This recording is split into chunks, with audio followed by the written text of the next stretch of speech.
Here are all the books that I read and listened to in March, and a couple that I did not continue with.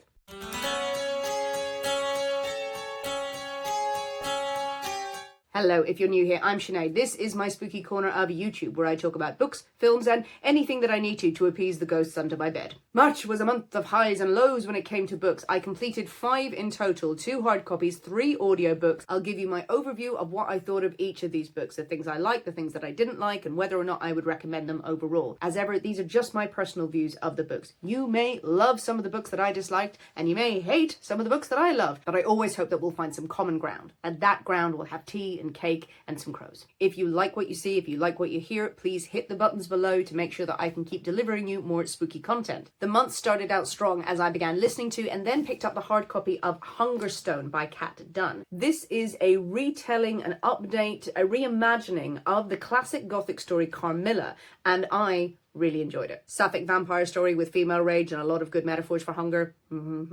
Hungerstone follows the story of Lenore, a beautiful woman in high society around the 1800s in England. For several years she has been married to the very handsome Henry, a champion of industry, but behind closed doors their marriage is not really working. The intimacy of their relationship has all but disappeared, and there appears to be a rather large secret that the couple share, causing further tension. The couple move from London to the Peak District to the rambling huge estate Nethershore, where Henry can be closer to his factories, and where Lenore can get to work making the place a shining beacon for high society.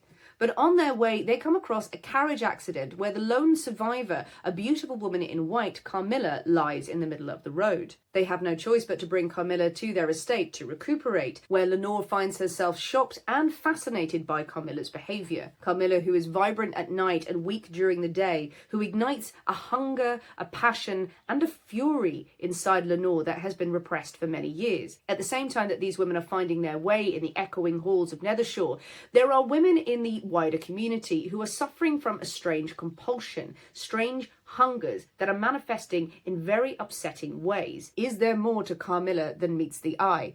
And is there more to Lenore?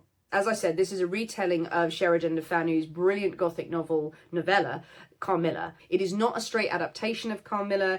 It does take the inspiration from the book and Carmilla herself and transports the action to England. I really enjoyed the way this book was written. I thought it was very beautiful and it had some great use of language all the way through. Lenore, our central character, is really compelling in that she is a strong woman. She is in this loveless marriage, but rather than being sort of two-dimensional and weak and ineffectual, it is very clear in this that she is the woman with status in society, even though she relies on Henry and his wealth. She knows what she's doing in the household. She is sure of herself, at the same time as feeling completely hollow, as having these hungers inside of her. There's a lot of early references to blood where she's talking about her failure to produce children, and we really get a nice sense of her yearning for freedom without it getting too melodramatic early on. There is a very nice tension with Lenore in the beginning of the book as she is trying to hold herself together in the face of her own struggles internally, her own emotional turmoil,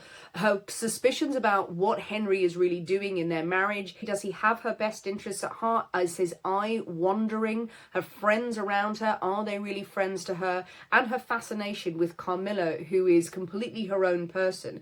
Carmilla's portrayal in this book is a little bit caricatured, but she's very compelling and she's very sensual, and really it's more Lenore's story, and that's the important thing with the book. It's a sapphic story and it's a very erotic story in parts as well. That is conveyed very, very well. This tension all the way through it is dealt with in a very satisfying way. It crescendos to a very dramatic climax, and Lenore really does get an interesting character arc all the way through it.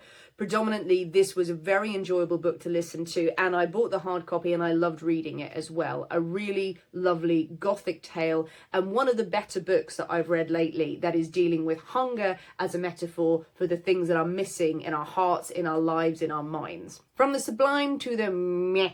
Next up on audio, I listened to The Last One at the Wedding. I listened to a lot of audiobooks this month, and I had high hopes for this thriller. This is by Jason Rakulik, I hope I pronounced his name correctly, who wrote Hidden Pictures, and I loved Hidden Pictures. Hidden Pictures, really enjoyable, scary thriller. The last one at the wedding is the story of a middle-aged man, Frank, who has been estranged from his daughter for many, many years for reasons. But then his daughter gets back in touch because he is invited to her wedding. She is marrying into an incredibly powerful, rich, influential family, and is going to be the wedding of the decade. It will be hosted at their lavish retreat on a lake, but are there secrets within the family? What could they be hiding? And is Frank's daughter truly safe among these people? This book had all sorts of buzzwords in the marketing, you know, succession, thriller, lavish wedding. I love thrillers where you've got a really OTT location involving very, very wealthy people. So you can sort of like, oh, great, okay, we can get really indulgent in the scenery. But I was hoping for a really good thriller,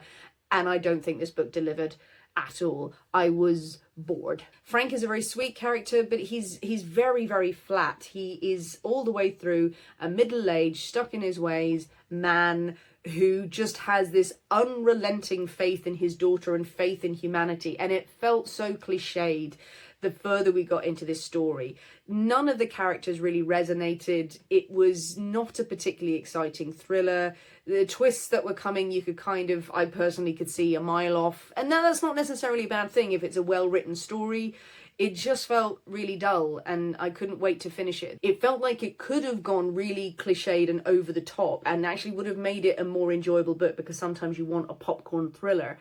It was like it was consciously trying not to go down that route, and it just ended up being quite dull and faintly ridiculous and very disappointing, sadly. Shooing that dud out of the way, I was in the mood for some hyped horror, and I decided to listen to the big book of the year. I would argue it's one of the ones that everyone is talking about in terms of horror. Another book that's labelled Female Rage, Hunger. It was The Lamb by Lucy Rose. This book completely split down the middle on it. I did record a deep dive review of this book because I felt I had so much to say about it that I liked, and major dislikes with it. And I'm still back and forth, and I still walk away going, should I even post that review? Because I don't want to be excessively mean, and I can't decide if it's me or if it's a genuine feeling about the book. So this is one where, if anyone else has read it, would love your feedback. For those who don't know already, The Lamb is about a young girl, Margot. The story is told from her perspective. She's around 11 years old, and she lives in a cottage in the semi-wilderness with her mama. The two of them live in this cottage off strays. What Mama calls people who get lost in the wilderness that she welcomes into their homestead, slips them some poison tea, and then she carves them up and serves them up for dinner. Yes, right from the opening pages we understand that Margot and Mama are cannibals. The book opens with Margot pulling fingers out of a drain. It is a brilliant visceral image that will stay with you. But then one day, a beautiful, enigmatic woman named Eden arrives on their doorstep, and instead of seeing her as dinner, Mama sees Eden as a potential partner. The two are immediately attracted to each other, fall into a rapid romance, and it's not long before Mama is introducing Eden to her particular appetites, and Eden is on board. The two adults and Margot continue in their dreamlike existence in this cottage. Margot does get respite when she goes to school. Despite the fact that she is bullied there and has an appalling teacher, she is forming a close friendship with another girl, which is emerging into some sort of romance. But back at home, how long can peace last when you have two pretty volatile adults indulging in each other's fantasies and ignoring Margot, and Margot questioning whether or not it is a good idea at all to keep consuming strays. As I said, I am very divided on this book. There is a huge amount to like about it. At its best, it is written in this fairy tale style, and it harks back to those grim stories of old, of Mama, of Margot living in this cottage, welcoming in people and putting them in pies. Those are the things that really work in the book. It is very nicely written in some respects. I do have notes there, but it has a lovely use of language. There is a lot of reliance on folklore, on fable. You could call this a folk horror. I think it leans more into dark fairy tale, but really that's nitpicking because it is a folkish horror. There are references to folklores, and Mama and Eden talk a lot in tall tales and strange stories from their past. We never really know who they are and these appetites that emerge. This is a book about, again, female hunger, about rage, how that is managed, how that is controlled. Various metaphors for hunger being the affection that we are denied, the hunger for freedom, the hunger for what we think we deserve in a world of mass consumerism, you could argue. With all that said, there were some elements in the writing style that really pulled me out of the story and stopped me loving it. Criticisms, notes that I'll share now are purely me. It may be that these didn't bother anyone else at all. A big issue I had with the book is that it's in a modern setting. It is contemporary. There are references to mobile phones in this book. There's references to modern media. And the fact that this is set very much in the present creates loads of questions and plot holes in this book that didn't need to be there. If this had had a timeless setting, if you were left wondering if this is now, if this was set in the 50s, in the 20s, whenever you wanted to, it would have taken away all this doubt. The fact that this is in the modern setting, no one who is walking in this area has mobile phones. No one at Margot's school does any safeguarding whatsoever. It's also made clear that this cottage is not scores of miles into wilderness. It is close to roads. People pass it. No one comes a-knocking from the police. The cottage has a seemingly endless supply of wine and other staples of the cupboard. The cannibalism in this book is not about necessity, it is about greed. But there are references in there that just were so jarring. Other things that bothered me about it, it became very repetitive in the last quarter of the book. And the last quarter of the book is where it really is very disturbing. Make no mistake that this is a book, while it is fairy tale-like and it has a dreamlike quality, it is a story of an abusive relationship. Margot is in a horrific home situation. There's nothing beautiful and lovely about it. As much as Mama and Eden sort of have this ridiculous idea of their trio and their home life all being lovely and like a fairy tale. But the repetitiveness in the last quarter of the book felt gratuitous to me. If it had been shorter, if it had been trimmed down a bit, it still would have had major impact and have been very emotional. I ended up wanting this book to end. And that's not because I have a problem with feeling uncomfortable or reading disturbing material. I will read a disturbing book and I can read it and be horrified by it, but compelled to keep listening. I was listening to The Lamb and I felt this is really dwelling on something that you could have wrapped up 2 chapters ago. I also felt that Mama and Eden's characters were quite flat. In old fairy tales, your villains have a tendency to be flat rather than fully rounded and static. They don't move on. It didn't quite work for this book. I would have liked them to be slightly more rounded, because the fact that they were static meant that passages became repetitive the further we went on. In the end, I'm still not sure where I land on The Lamb. I think there is a lot to enjoy with it. I think it was a very good story and it is clearly beloved by so many. There were issues with the book, but I still want to talk about the book. I still want to debate it. I still want to sit down with a glass of wine with someone who's read it and dissect the little bits of it. There are some books when you find bits that you don't like in the book, it sort of kills it off and you go, no, put it down, shelve it, DNF. With The Lamb, I finished it, and even the elements I didn't like, I wrote down so many notes. I talked to my husband about it. He's an English teacher. We were debating back and forth about the merits of good writing and tropes that you find in there. So for that reason, The Lamb worked, and it is an interesting book. I would love to talk to more people about it. So this is the book that, if you enjoyed it, jump into the comments and tell me what you think. And if you did love it and you saw no problems with it, you are right. However you feel about books is correct. This is your friendly reminder to please like and save this video if you are enjoying what you hear, and also subscribe to my channel so I can keep bringing you more madness from my mind and from my bookshelves. This is a sheep. At this point of the month, I hit my run of books that I really am not sure that I'll ever finish, and I'll talk about those at the end of the video. But then I hit a gem. It was The Eyes Are the Best Part by Monica Kim. Another hyped horror that I have seen around an awful lot. Another book that is dealing with an aspect of cannibalism and also female rage. Did I like this one? Yes. This book is the story of a Korean American girl, Ji-won, who is living with her mother and her younger sister. At the start of the book, the family is broken up when her father leaves, announcing that he's having an affair and he no longer wants to live with them, leaving Ji-won's mother devastated and utterly brokenhearted. Their mother, who throughout the book uses food as a way of showing love, rails about Korean men not being suitable for her and is determined to find a white boyfriend in future. And she does. The absolutely repellent George. Ji-won and her sister meet George, a white man who assures that he knows all about Korean culture. He absolutely doesn't. And they are understandably repulsed by him. But George isn't going anywhere. Mama is in love and soon he is spending a huge amount of time at their apartment. Ji-won is trying to support her mother in her new relationship and her younger sister, who finds George equally repellent, while she's also trying to complete her studies at college, trying to make new friends after being ostracized by her former best friends, and also navigating a new fascination that she is developing, a fascination with blue eyes. Ji-won is experiencing hallucinations, strange dreams that are focused on eyes and an increasing hunger for them. And wouldn't you know it, George has blue eyes too. I went into this book expecting it to be an out-and-out horror and thriller about cannibalism, about a fascination with eyes.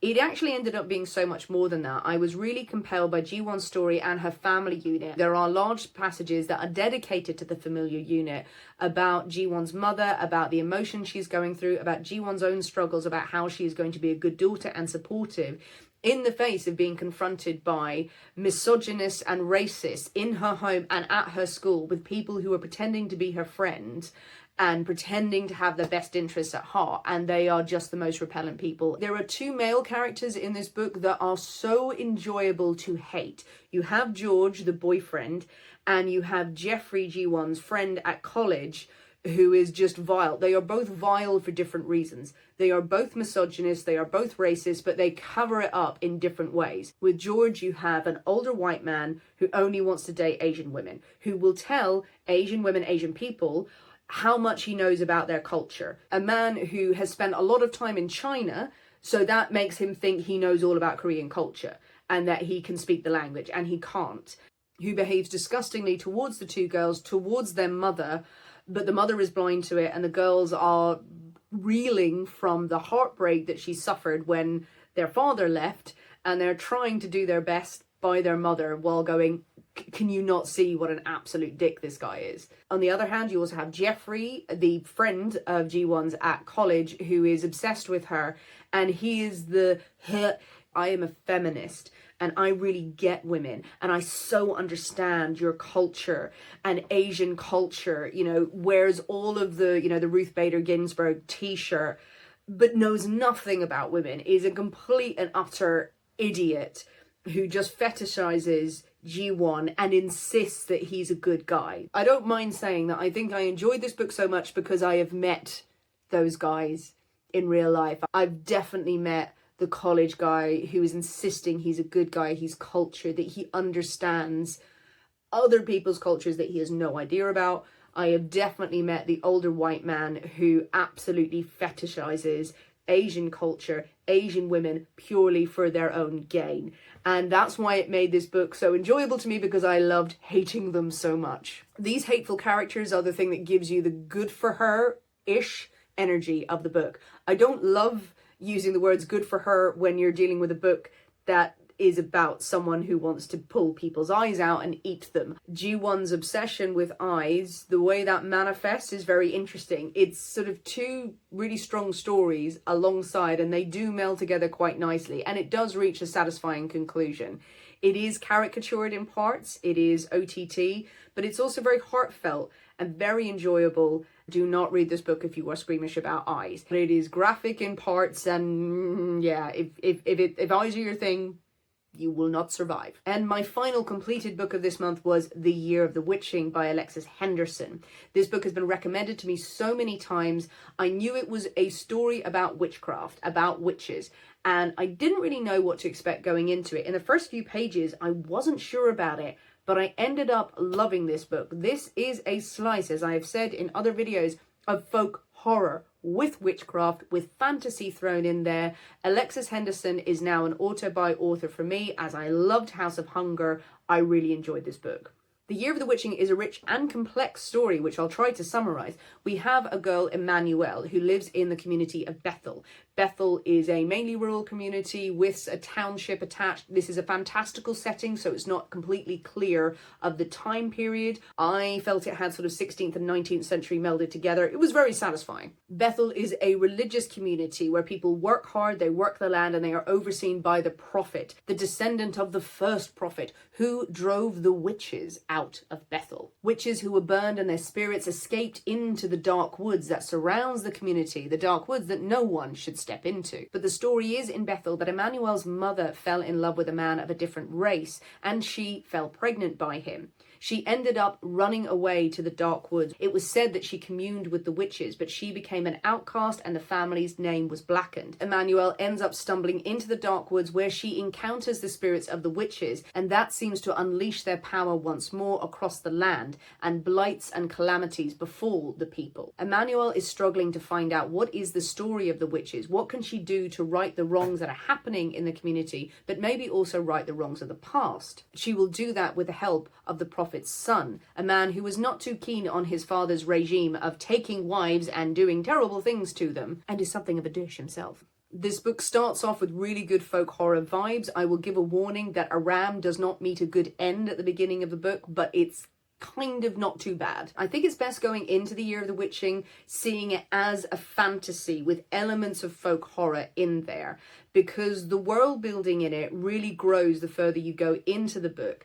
It does have the mark again of a first novel, where it felt a little convoluted at first, and then it really started to find its feet. Plenty of really interesting characters in it, and really good horror to it. The witches and the witchcraft, quite frightening, and really great imagery through it. I really enjoyed this book. If you are a fan of Slewfoot, I think this is one to put on your list. Same sort of witchy vibes, fighting against oppression, really bold imagery through it, and a solid story. Those were my completed hard copy and audiobooks of March. Now, on to the 3 that I struggled with. I'll start off with the first, which is a hard DNF for me, because it's just not my cup of tea, and you'll permit me to have fun with this because I know it's a very loved book. It is The Favourites. This is a romantic drama. It is an update of Wuthering Heights, setting it in the world of competitive figure skating. I had heard lots of really good things about this book, that it was a very good story. People who don't normally like this sort of genre were still saying, I loved it, I devoured it. It's being compared to Daisy Jones and the Six because the writing format is similar. It is told in a sort of documentary style with a few flashbacks and prose in there as well, so mixed media. You have Katerina and Heath, who have been friends since childhood and actually are in love with each other. They have gone into the world of competitive figure skating. They are from different backgrounds. They are talented, but the world of figure skating is very competitive, as the title would suggest. They're up against all sorts of people with more privilege than them. Will they get to nationals? Will they get to the Olympics? Will they overcome their own struggles and their own relationship problems? And will they fall in love with that person over there? Or will this person betray them? It's a lot of that. I was listening to this story while completing a task and did listen to a good 3 or 4 hours of it. Listening, enjoying, stopped, finished my task, went away, did something else, went to continue listening to the audiobook, and then realised I didn't actually care about any of the people in this book or the story. It's just not for me. I think it will appeal to younger readers. And again, not a criticism at all. It's just if you're in that sort of part of your life, it will probably feel really compelling. I'm too old and way too cynical. Just skate better and stop obsessing over boys and get over yourself a bit. You have one job, go skate. If you love The Favourites, you're absolutely right. That's just me being super petty and silly. A book that I read pretty rapidly, and I'm not going to give a full review over it because this was a skim read for me, because I knew while reading it, this is not going to be a book that I enjoy particularly. It was Tender is the Flesh. This is a very, very big book. It has been for a long time since it's been published. It is a very well-respected commentary on capitalism, on consumerism. The book is about a dystopian world where animals are no longer able to be, you cannot consume animals for meat, so human meat is the substitute. Now humans are farmed for meat, processed for meat. It is an incredibly bleak story. It is very dark, as should be, because it is making some very tough commentary on the world, how we consume, how we treat each other, how we treat animals, how we treat people. It is very heavy-handed, I felt, in its delivery, to the point of literally being hit over the head. And I know that that is an unintentional metaphor for things that happen in this book. And where something is that heavy-handed, it sort of puts me off a bit, though I appreciate it is a very well-respected book and it does make some good points in there. Because I didn't feel a connection with this book, and also there were sections of it that I was like, I don't want to read this. I don't want to read this. I did skim it. I'm not going to give a full review. I'm just saying that that was my experience of reading it.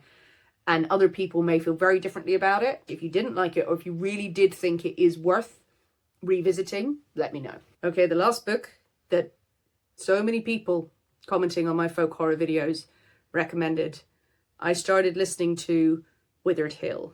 This is a good story. I don't know if I can keep reading it. The big problem I have is that I don't think this writer can write women. Has anyone else noticed how much titting boobily down the stairs there is in this book? For those who don't know that expression, I didn't make it up. I wish I had. If I had made that expression up, I would retire, I would be poor, but I would be happy. It's where you have male writers whose only way of describing women is around their breasts. It's that they're sexual beings and that they tit boobily down the stairs. That's what they do. Their breasts entered the room first. Really, in Withered Hill, I was so pulled out of this book because I did feel that Sophie, the main character, she's naked a hell of a lot in this book. There are characters where there's a lot of unnecessary descriptions of their clothing, about their sexual antics. It felt pretty judgmental. I have read through the story. I know what happens in the book, and it is a good folk horror story. If you told me that story separate, wow, brilliant. Okay, that's really compelling. I don't think it was executed very well, particularly in the way that the women are written in this. And that's too jarring for me. And it is rare that that happens. There's the odd book where you notice something and you go, okay, well, we'll just skim past that. It really pulled me out of the book. Maybe other people feel that way. I may be misinterpreting bits of it. You may feel that, and you can let me know, but 100% that was how I felt about this book. And it did make me sit and make notes. Folk horror a lot of the time is about, you know, rebirth and nature and being primal and this sort of reproduction. And there's various films, there's various books on folk horror where it certainly celebrated that element of it. Not necessarily right, but that everyone, hey, let's make hay when the sun shines. Yeah, it didn't, something was not sitting right with me. And I will be honest that I completely stand by my comments on this. I feel bad sometimes when I say that, because when so many people recommend a book, it is no criticism ever to anyone who read that book and enjoyed the story of it and who recommended it to me. I wouldn't be coming back and going, oh, well, I didn't like that book and you're wrong for liking it. It's never that. I completely see why people recommended the book, because there is a good folk horror story in there. In my opinion, I don't think it was very well executed, but I may try the author's other works. There we go, all the books that I got through in March. Quite a mixed bag. Some really good ones, some meh ones, some I don't know. If you have opinions about any of the books that I've mentioned in this video, feel free to comment below. Be nice, there is no judgment. Let's try and find common ground and be nice to each other as ever in the comments. This should be a nice space. But on to April. What are we going to be reading into April as spring really takes hold? There is always room for more folk horror, but there's also room to go back into the gothic. There are some brilliant new books coming out, some that I'm really excited about. So I'll bring you updates of new things that are on the list and some more deep dive reviews as soon as I have them. Please subscribe to my channel if you want more of this madness. Stay spooky. Bye-bye.